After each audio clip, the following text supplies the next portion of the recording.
오늘 하나님의 말씀은 잠언 4장 20절에서 21절 말씀입니다. 잠언 4장 20절에서 21절 말씀입니다.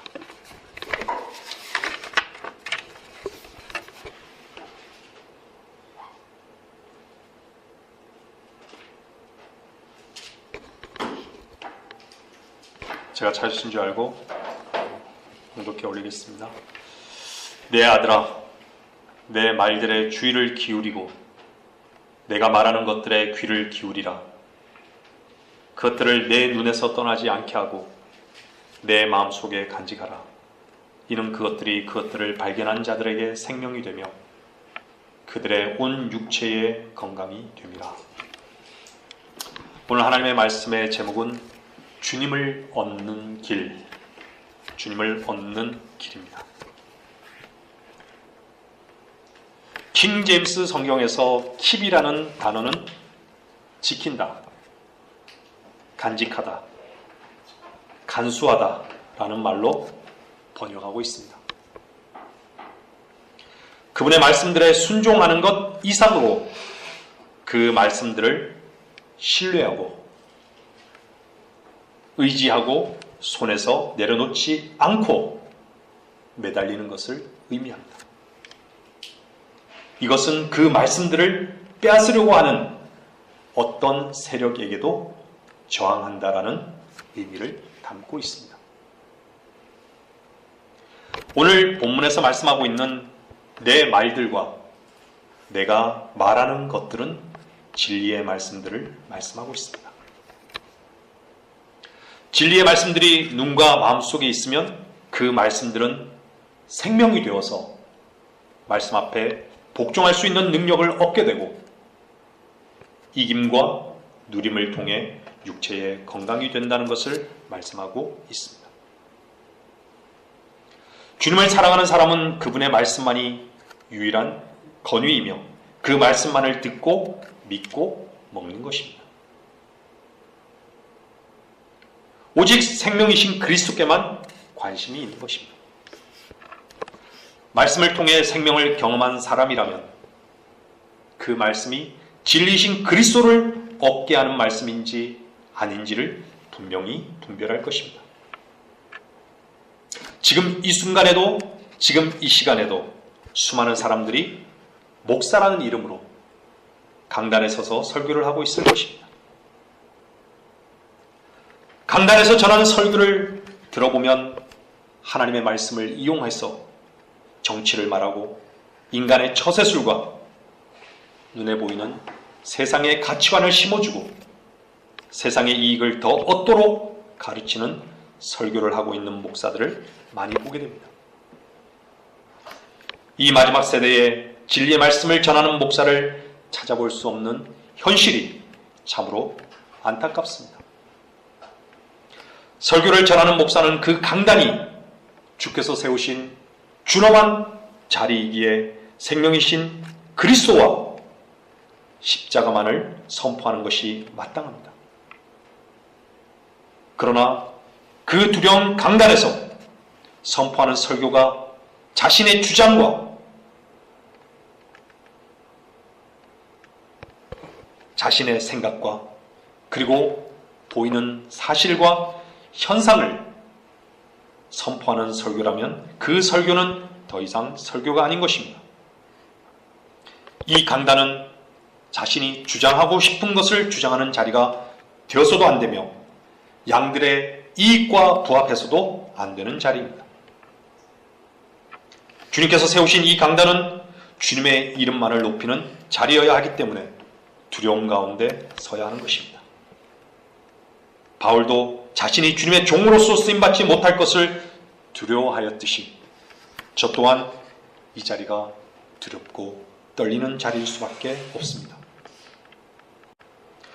설교자는 듣는 사람들을 향해 자신을 그리스도와 함께 십자가에 못 박고 함께 부활함을 선포하여 부활의 새 생명으로 주님과 하나됨을 그리고 누림을 설교하는 것이 당연한 것입니다. 생각으로 믿는 믿음에 호소하거나 듣는 사람들의 가려운 귀를 긁어주는 설교는 종교인을 양산할 뿐입니다. 십자가에서 자신을 처리하지 않고 생명을 경험하지 않은 목사는 결코 생명도 십자가도 증거할 수 없습니다. 하나님의 말씀은 생각에 심겨지는 것이 아니라 마음에 심겨져야 합니다. 마음을 다루지 않는 설교는 종교인을 만들 뿐입니다. 생명의 말씀을 통해 찔림을 받고 자신의 마음을 말씀에 옮겨 놓을 때만이 그분의 생명의 능력을 경험하며 주님을 풍성히 누리게 되는 것입니다. 디모데전서 6장 4절 말씀을 찾아보겠습니다. 디모데전서 6장 4절 말씀입니다.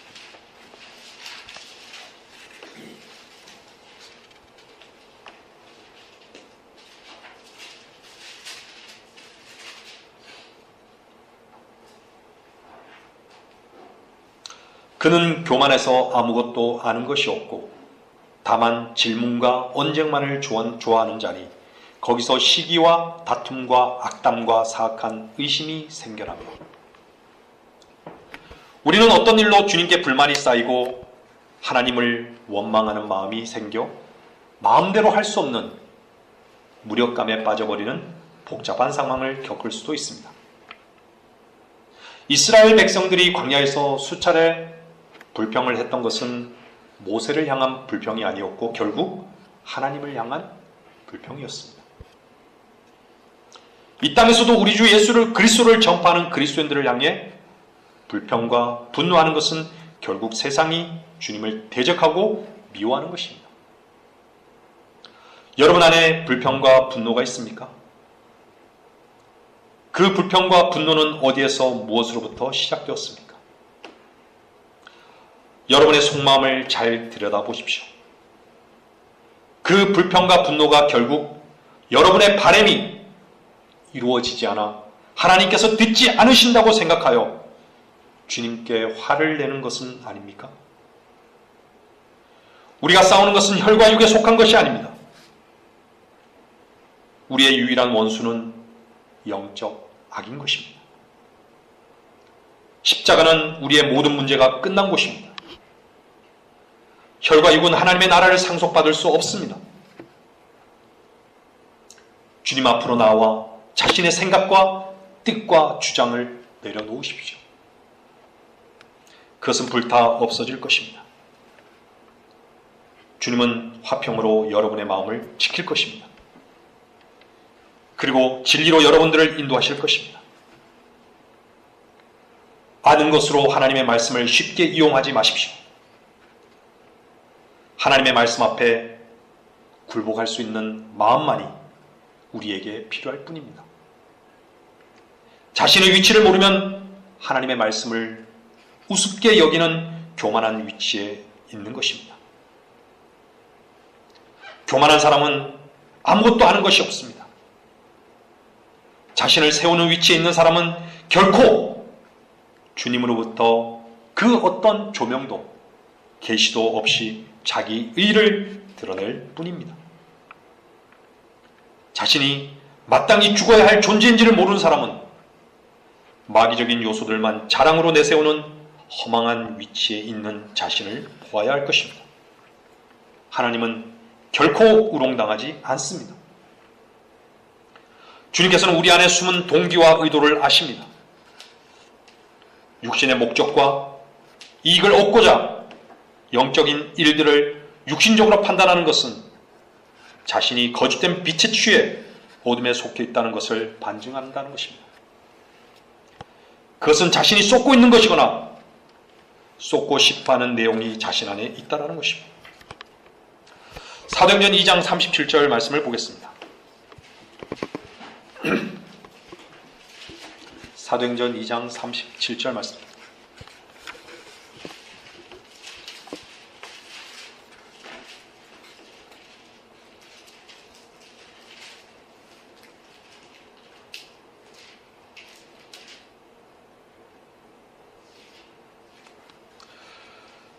그들이 이 말을 듣고 마음에 찔림을 받아 베드로와 다른 사도들에게 말하기를 형제 여러분 우리가 어찌하여야 하리까 라고 하니 여러분이 하나님의 말씀을 듣고 자신의 존재가 비참하여 주님의 은혜를 발견했다면 여러분은 하나님의 말씀을 잘 듣고 먹고 또한 믿고 먹은 것입니다. 한번 생각해 보십시오. 의사가 여러분의 배를 가르고 속을 들여다보았더니 암조직이 온통 퍼져 있는 것을 보았다고 가정해 보십시오. 얼마나 참담하겠습니까? 하나님의 말씀은 혼과 영 그리고 관절과 골수를 찔러 가르고 마음의 생각들과 의도들을 판별한다고 성경은 말씀하고 있습니다. 여러분 안에 있는 생각들과 의도들을 판별하고 혼과 영 그리고 육에 속한 것들을 찔러 가르도록 주님께 모두 맡기십시오. 어둠은 빛에 의해서만 제거됩니다. 여러분이 깨끗하게 되었음을 판별해 주는 것도 주님의 말씀이고 기쁨을 주는 것도 주님의 말씀이며 베드로와 같이 십자가로 가시는 주님을 향해 어정쩡한 위치에 있음을 가르쳐 주는 것도 주님의 말씀입니다. 말씀을 전한 자는 진리의 영이신 성령께서 가르쳐 주시고 깨닫게 해주신 진리만을 말할 뿐 절대로 자신의 사사로운 말을 함부로 입 밖에 내어서는 안 됩니다. 사사로운 생각은 모두 거짓말입니다. 에베소서 4장 15절 말씀을 찾아보겠습니다.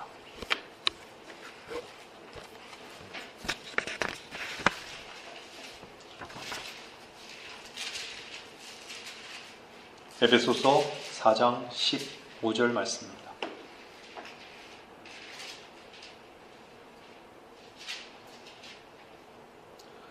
오직 사랑 안에서 진리를 말하며 우리가 모든 일에 성장하여 그에게 이르리니 그는 머리시며 곧 그리스도시니라. 우리는 사랑 안에서 진리를 말하며 모든 일에 성장하여야 합니다. 그 이유는 머리이신 그리스도를 얻기 위함입니다. 우리는 분명 과거를 되돌아볼 때 내가 왜 그것을 몰랐던가 하고 가슴을 칠 때가 있습니다. 지난 날을 곰곰이 생각해보면 문득 주님께서 무엇인가 하고자 원하셨던 일이 분명히 있었다는 것을 알게 되고 그 일을 통하여 하고자 하셨던 일이 있었음에도 그것을 전혀 눈치채지 못하고 지나쳐 버렸다는 것을 깨달을 때가 있습니다. 왜 여러분이 그것을 모르고 지나쳐 버렸는지 아십니까? 주님께 더욱더 가까이 다가갈수록 그만큼 마귀와도 가까워지기 때문입니다. 마귀는 항상 주님과 여러분 사이에 있습니다. 여러분이 거듭나고 나서 그리스도인이 되면 또 한 가지 이상한 일이 일어나는데 그것은 여러분의 마음을 가장 아프게 하는 사람이 세상 사람들이 아니라 바로 옆에 있는 그리스도인이라는 사실입니다. 여러분이 그리스도인이라면 영적인 일에 관한 한 여러분 앞에는 주님보다 마귀가 더 가까이 있고 옆에 있는 그리스도인도 여러분 곁에 있다는 것을 잊지 마십시오. 우리는 옆에 있는 그리스도인을 통해 마음도 상하지만 주님 안에서 유익도 얻을 수 있습니다. 옆에 있는 그리스도인을 통해 주님을 얻는 계기가 되는 것이 우리의 유익인 것입니다. 오직 사랑 안에서 진리를 서로 말해야 합니다. 진리를 이용하여 서로를 공격해서는 안 됩니다. 독수리는 공중으로 높이 올라가면 올라갈수록 공기가 희박하여 그만큼 더 날기가 힘든 법입니다. 여러분이 주님을 얻으려고 전진할 때마다 여러분의 앞을 가로막고 있는 많은 힘든 일로 인해 낙심될 때도 있겠지만 주님의 사랑 안에서 모든 일이 합력하여 선을 이루심을 믿는다면 주님을 향한 우리의 믿음은 더욱더 견고해질 것입니다. 때로는 우리가 낙심될 때도 변함없이 우리 주님의 사랑은 우리에게 머물러 있다는 것입니다. 그래서 우리의 낙심도 더 큰 기쁨과 더 큰 소망을 얻게 하시는 도구가 된다는 것을 믿으십시오. 여러분 마음을 어지럽게 하여 머리이신 그리스도를 얻지 못하게 하는 모든 것들을 말씀으로 분별하시고 경계하십시오. 여러분과 주님 사이에 머리카락 한 올이라도 끼일 수 있는 간격이 없어야만 여러분과 주님 사이에 마귀가 들어서지 못한다는 것을 기억해야 합니다. 요한복음 15장 5절 말씀입니다.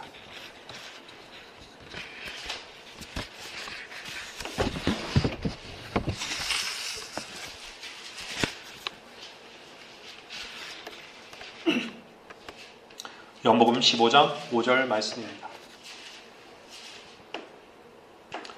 나는 포도나무요 너희는 그 가지들이라. 그가 내 안에 내가 그 안에 거하면 그 사람은 많은 열매를 맺느니라. 이는 나를 떠나서는 너희가 아무것도 할 수 없기 때문이라. 나를 떠나서는 너희가 아무것도 할 수 없기 때문이라. 얼마나 강력한 말씀입니까?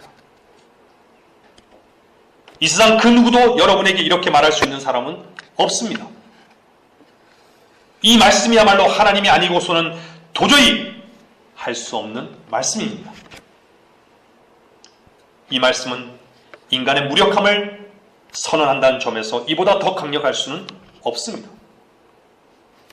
또한 이 말씀은 주님과 온전히 한 몸을 이룬 그리스도인의 능력에 대해 절대적인 확신을 준다는 점에서도 이보다 더 강력할 수는 없습니다.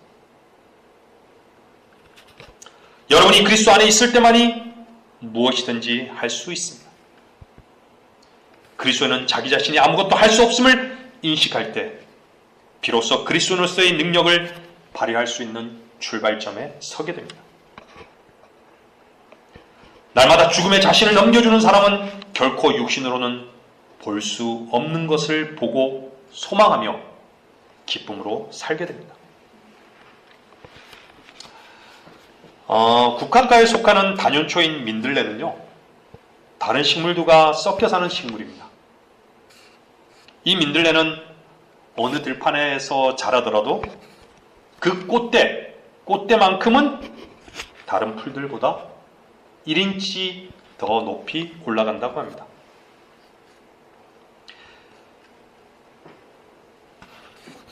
민들레 꽃대의 그 끈질기고 고집스러운 속성은 우리 그리스도인의 소망을 보여주고 있습니다. 주님을 사랑하는 그리스도인은 언제나 주변 환경보다는 1인치쯤 높이 고개를 들고 자주 하늘을 우러러보는 사람들입니다. 우리는 세상을 쳐다보지 않습니다. 시선은 저 위 높은 곳을 향하고 있어야 하는 것입니다. 그리스도인은 잡초 같은 세상에 묻혀 살더라도 시선만은 언제나 주님을 바라다보고 사는 사람들입니다. 여러분, 개미는 어떻습니까? 개미를 확대경으로 관찰해 보면 개미가 먹이를 물고 먼 길을 가다가 힘이 들어 먹이를 내려놓고 쉬고 있을 때 다른 개미가 와서 그 먹이를 빼앗아가는 법이 절대로 없다고 합니다. 그뿐만 아니라 개미는 먹이를 물고 힘들게 집으로 달려가면서도 다른 개미를 만나면 반드시 몸으로 이리저리 크게 움직이면서 뭔가를 전달해 줍니다. 다른 개미에게 자기가 어디서 먹이를 찾아냈는지에 대해서 가르쳐 주는 것이라고 합니다. 조금 가다가 다른 개미를 만나면 또 가르쳐 주고, 조금 가다가 또 가르쳐 주고, 이런 식으로 해서 모든 개미들이 가르쳐 준 곳을 향하여 한 줄로 나란히 달려간다는 것입니다. 주님은 이런 개미들의 모습을 통해 우리에게 배우라고 말씀하셨습니다. 그리스도인들도 생명을 발견하고 주님의 사랑을 발견하고 진리를 발견하고 기쁨을 발견하면 반드시 다른 사람에게 그것을 어디서 찾아냈는지를 가르쳐주는 사람입니다. 보화가 감추어져 있는 보물창고가 어디에 있는지 발견한 사람들이고 그것을 전파하는 사람들입니다. 생명이 있는 교회는 민들레 꽃대와 같은 소망이 있고 개미와 같은 생명을 전파하는 교회입니다. 생명이 있는 교회는 세상의 일들과 주님을 섞을 수 없습니다.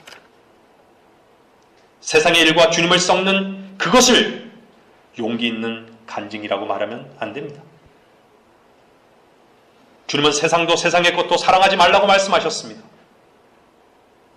주님도 세상 일에 관심이 없었듯이 피로 사신 이 교회도 세상 일에는 관심이 없습니다. 오직 주의 일에만 관심이 있을 뿐입니다. 주께서 우리에게 새 생명을 주시기 위해 갈보리에서 자신의 생명을 내어놓으시고 다시 일으켜지셨습니다. 우리는 육신을 지니고 있지만 부활의 새 생명으로 섬기는 일에만 관심이 있을 뿐입니다. 그리스도는 기쁨을 가진 사람입니다. 이 기쁨은 주님의 기쁨이 우리 안에 머물러 있기에 오는 것입니다. 그리스도인은 주님을 사랑하고 형제를 사랑하고 하나님의 말씀을 사랑합니다. 그 결과 기쁨이 충만해집니다. 하늘에 있는 본향집을 생각할 때마다 마음속 깊은 곳에서 배어나오는 기쁨, 영원한 생명과 새 예루살렘을 떠올릴 때마다 마음 전체를 감싸오는 그 영원한 기쁨, 이것이 바로 그리스도 안에 머물러 있는 주님의 기쁨인 것입니다. 이것은 세상 여건이나 자신이 외형적으로 처해 있는 상황과는 아무런 상관이 없습니다. 저는 요즘 저희 교회에서 일어난 영적 전쟁을 통해 주님으로부터 많은 유익을 얻게 되었습니다.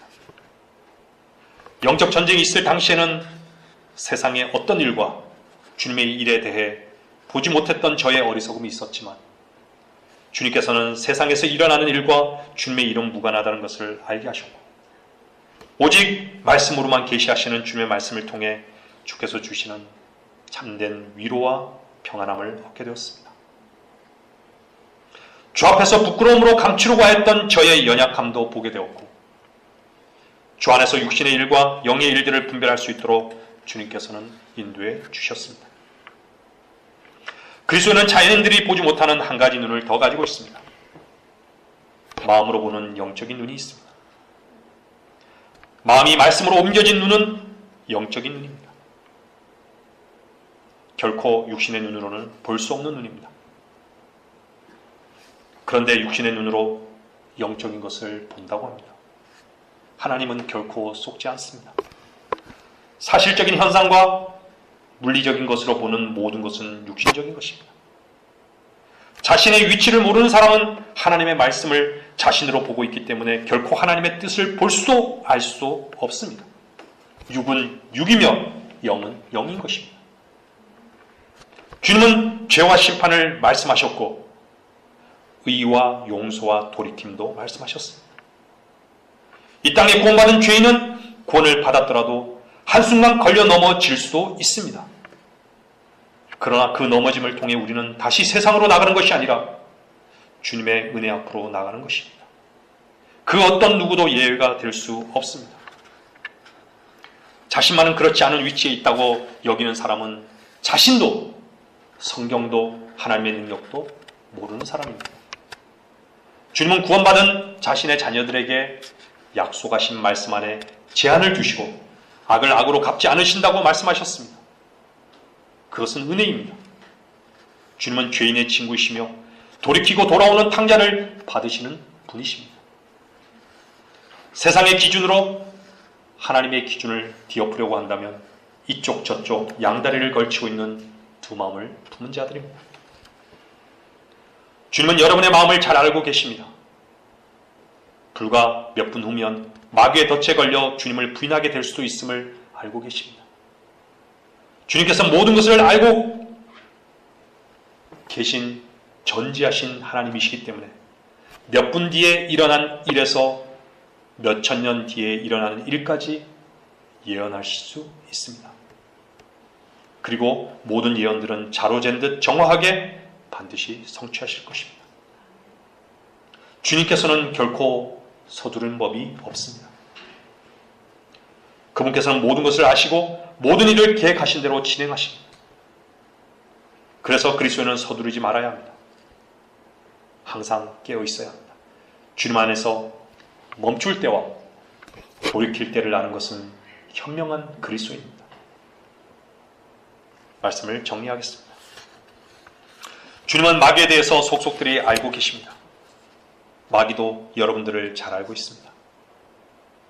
무려 6,000년 동안 인간의 속성을 관찰해왔고 건드려보고 시험해왔는지라 사람이라면 그 누구를 막론하고 속을 훤히 들여다보고 있습니다. 마귀는 어떤 상황에서 어떻게 반응할 것인지도 정확하게 예측할 줄 압니다. 뿐만 아니라 여러분을 어떤 상황에 빠뜨려야 하는지도 훤히 알고 있습니다. 마귀를 우습게 아는 사람은 마귀의 정체를 모르거나 알면서도 거짓말하거나 둘 중 하나입니다. 사람은 누구나 다 약점이 있기 마련입니다. 마귀는 각 개인의 약점을 아주 교묘하게 파고드는 천재입니다. 베드로는 언제나 싸울 준비가 되어 있었다는 점이 그의 최대의 강점이면서 약점이었습니다. 베드로는 주님에 대한 사랑과 열정이 있었습니다. 하지만 그는 성경이 이루어져야 할 곳에서도 그것을 막고 났습니다. 사람의 강점은 아주 손쉽게 약점으로 작용한다는 사실을 잊지 말아야 합니다.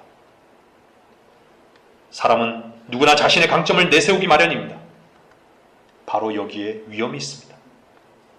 왜냐하면 강점을 강조하면 그 순간 균형이 무너지기 때문입니다. 힘을 주고 있는 쪽에 힘을 실으면 한쪽으로 넘어지는 것은 자연스러운 현상입니다. 그리스도인은 자신의 강점을 경계할 줄 알아야 합니다. 마귀는 약점뿐만 아니라 강점도 노리는 것입니다. 마귀는 어떻게 하면 넘어뜨릴 수 있는지 우리보다 더 잘 알고 있다는 것을 잊지 말아야 합니다. 아무리 주님을 위해 살고 주님을 위해 죽을 각오가 되어 있다 하더라도 그러면 그럴수록 그 사람에게는 마귀가 더욱 끈질기게 접근해 온다는 사실입니다. 주님에 대한 사랑과 열정이 있는 곳에는 반드시 마귀도 거기에 함께 있음을 잊지 말아야 합니다. 주님의 일하심과 주님의 능력을 의지하십시오. 인간의 본성 가운데는 하나님에 대한 증오가 숨어 있습니다. 인간은 본성적으로 하나님을 사랑하는 것이 아니라 그분을 미워합니다. 인간은 하나님의 거룩하심과 순수하심을 느낄 수 없습니다. 또한 인간은 진리가 무엇인지 알 수 없습니다. 거듭나지 못한 자연인은 절대로 이런 것을 감지할 수도 인지할 수도 없습니다. 구원받지 못한 사람은 곧 하나님을 미워하는 사람입니다. 사람은 누구나 새로 태어나지 않고서는 하나님을 사랑할 수 없습니다. 거듭나서 그리스도인이 된다는 것은 하나님을 증오하던 사람에서 하나님을 사랑하는 사람으로 새롭게 태어나는 것을 말합니다. 여러분이 구원받은 사람이라면 주님의 사랑을 회복하십시오. 여러분의 유일한 만족이 자신을 포기하는 것에서 찾지 않는다면 결코 참된 만족을 찾을 수 없습니다. 어떤 사람의 귀에는 이 말이 인생을 포기한 사람의 말처럼 들릴지 모르지만 신실하신 주님을 의지한 그리스도인이라면 그의 귀에는 지혜로운 말로 들릴 것입니다. 바울은 고린도후서 12장 10절에서 이렇게 말씀하고 있습니다. 그러므로 내가 그리스도를 위하여 약한 것들과 모욕과 궁핍과 박해와 공경을 기뻐하노니 이는 내가 약할 때 곧 내가 강하기 때문이라고 말씀하셨습니다. 이것은 실로 놀라운 역설적인 진리인 것입니다. 우리 자신이 할 수 있는 것은 아무것도 없습니다. 우리는 기뻐할 수 없는 상황에도 주님으로 인해 기뻐할 수 있습니다. 또한 약할 때 주님으로 인해 강할 수 있습니다. 요한복음 16장 33절을 찾아보겠습니다. 요한복음 16장 33절입니다.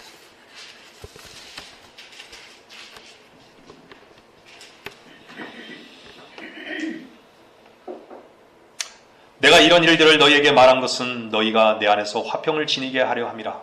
세상에서 너희가 환난을 당할 것이나 기운을 내라. 내가 세상을 이겼노라고 하시더라.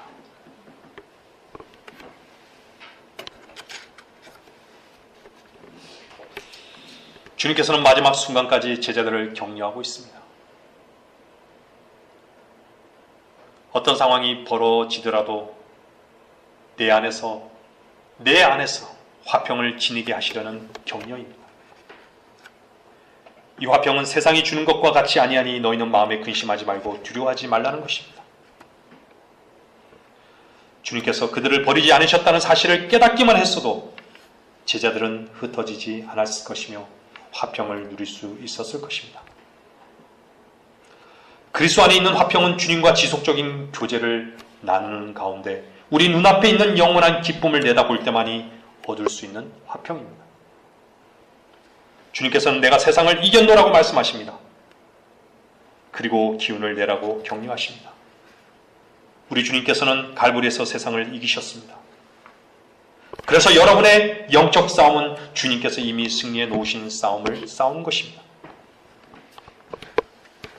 여러분, 기운을 내십시오.